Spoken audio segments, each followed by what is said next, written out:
16 na individual ang naaresto sa isinagawang joint operation ng Regional Maritime Unit 8 Southern Leyte Maritime Police Station sa pangunguna ni Police Captain Rino L. Akangan at kinatawan ng Mines and Geosciences Bureau ng Southern Leyte matapos umano makatanggap na impormasyon mula sa isang confidential na informant ukol sa umano illegal na pagmimina sa nasabing lugar at agad naman nagkasa ng anti-illegal mining operation at surveillance at naaktuhan naman ng operatiba ang mga suspect na actual na nagsasagawa ng pagmimina at gumagamit ng improvised filtration equipment o tinatawag na banlasa upang makakuha ng mga mineral.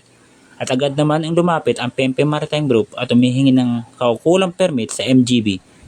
Gayunpaman, nabigo na magpakita ng anumang legal na dokumento ang mga individual.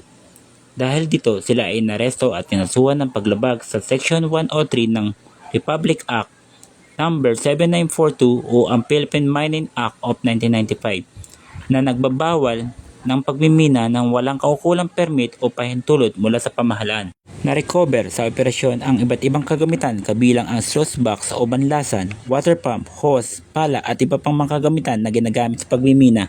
Ang mga nahuling individual ay binasahan ng kanilang karapatan o Miranda rights at kasalukuyang nasa kustudyan ng Southern Leyte Maritime Police Station para sa dokumentasyon at kaukulang disposisyon. Isa sa ilalim naman sa kaukulang aksyon ng Mines and Geosciences Bureau ang kanilang kaso. Pinalalahanan ng kapulisan ang publiko na sumunod sa umiiral ng batas laban sa illegal na pagmimina upang maprotektahan ang kalikasan at maiwasan ang kaparusahan sa batas.